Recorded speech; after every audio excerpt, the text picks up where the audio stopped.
KSRTCയുടെ ഓർമ്മ എക്സ്പ്രസിന്റെ ആദ്യ യാത്രക്കാരായി ഗതാഗത മന്ത്രി കെ ബി ഗണേഷ് കുമാറും സംവിധായകൻ പ്രിയദർശനും നടന്മാരായ മണിയൻ പിള്ള രാജുവും നന്ദുവും കോളേജിലേക്കുള്ള യാത്രയും പ്രണയവും കുസൃതികളുമൊക്കെ ഓർത്തെടുത്തായിരുന്നു യാത്ര.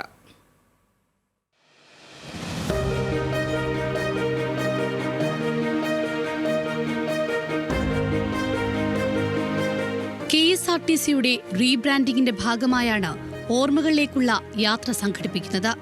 കനകക്കുന്നിൽ വെള്ളി മുതൽ ഞായർ വരെ നടക്കുന്ന KSRTC ഓട്ടോ എക്സ്പോയുടെ വിളംബരം കൂടിയായിരുന്നു ഈ യാത്ര. ചെങ്ങന്നൂർ ജംഗ്ഷനിൽ നിന്ന് ഞാൻ കയറും, അതേ വണ്ടിയിൽ പൂജപ്പുര ജംഗ്ഷനിൽ നിന്ന് ഒരാൾ കയറും, ഇന്നത്തെ സൂപ്പർ സ്റ്റാർ മോഹൻലാൽ.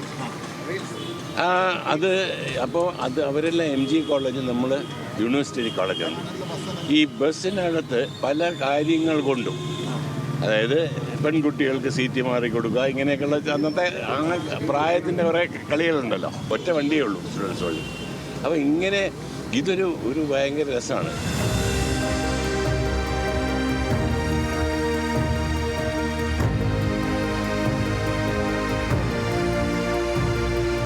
ചെപ്പെന്ന് പറഞ്ഞ സിനിമ നമ്മൾ ചെയ്യുന്ന കാലത്ത് അന്ന് ഏകദേശം പറഞ്ഞിട്ടുണ്ട്. അതായത് ഇവിടെയൊക്കെ നമ്മൾ അന്നത്തെ കാലത്ത് ബസ് കാത്തു നിൽക്കുക എന്ന് ഒരുപാട് പ്രശ്നമുണ്ടായിരുന്നു.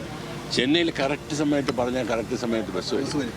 ആ സമയത്ത് നമ്മൾ ഈ സെക്കൻഡ് ഷോയ്ക്കൊക്കെ കഴിഞ്ഞിട്ട് പോയിട്ട് തിരിച്ചു വരുമ്പോൾ കറക്റ്റ് ബസ് വരുമ്പം ഗണേശൻ പറയും, ഇങ്ങനെ വേണം ബസ് സർവീസ് എന്ന് വെച്ചാൽ. അങ്ങനെ ആക്കിയിട്ടുണ്ടോ ഇവിടെ? ഇപ്പോൾ കറക്റ്റ് സമയത്ത് വരുന്നുണ്ട്, കറക്റ്റ് സമയത്ത് പുറപ്പെടുന്നുണ്ട്. ട്രാഫിക്കിൻ്റെ പ്രശ്നമൊക്കെ ഉള്ളൂ, അല്ലെങ്കിൽ അവർ കറക്റ്റ് സമയത്താണ് സ്റ്റാർട്ട്, നിർബന്ധമായിട്ടും കറക്റ്റ് സമയത്ത് പോകണം എന്ന് പറഞ്ഞിട്ടുണ്ട്. പരമാവധി അവർ പാലിക്കുന്നുണ്ട്. ഇപ്പോൾ തന്നെ നമുക്ക് ചെലവാക്കുന്നൊരു ആപ്പുണ്ട്, KSRTC ചെലവാപ്പ്. അത് മൊബൈലിട്ട് കഴിഞ്ഞാൽ വണ്ടി വരുന്ന കാണാം, ഇത്ര സെക്കൻഡിനുള്ളിൽ ഇത്ര മിനിറ്റിനുള്ളിൽ വണ്ടി വരുമെന്ന് കാണിക്കും. അപ്പോൾ അതിലേക്ക് മാറി നമ്മൾ. പഴയ ബസ്സിലെ അനുഭവങ്ങളും പുതുതായി വന്ന മാറ്റങ്ങളുമെല്ലാം സംസ്ഥാനത്തിൽ കടന്നു വന്നു. അന്ന് ഈ പച്ച ബസ്സാണ്, പച്ച ബസ്സും അതിനകത്ത് വെള്ള ലൈനുമായിട്ട്. ഇപ്പം ഞങ്ങളത് വീണ്ടും റീക്രിയേറ്റ് ചെയ്യാൻ ഉദ്ദേശിക്കുകയാണ്. KSRTC എഞ്ചിനീയർമാർ അത് ഡിസൈൻ ചെയ്ത് കഴിഞ്ഞു. പഴയ പോലെ ഒരു വണ്ടി, അത് ഉരുണ്ടൊക്കെ എങ്ങനെ ഇരിക്കും, അല്ല നമ്മൾ ഉണ്ടാക്കാനായിട്ട് അവർ ഡിസൈൻ വരച്ചിരുന്നു. ഒരു കാര്യം മറക്കരുത്, ആ കളറിന്റെ പേരെന്താണെന്നറിയോ?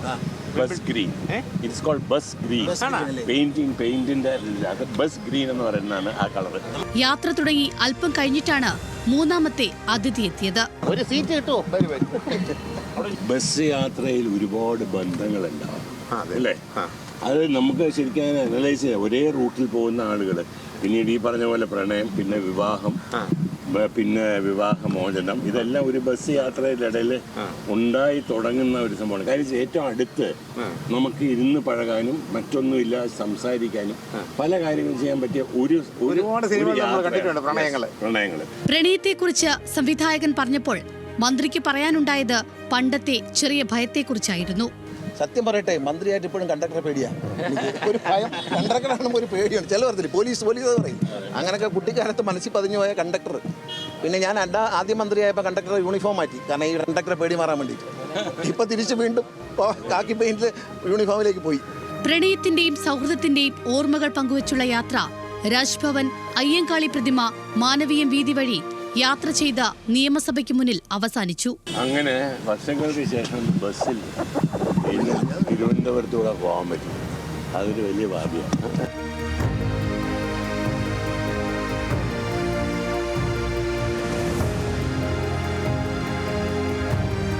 ന്യൂസ് മലയാളം, തിരുവനന്തപുരം.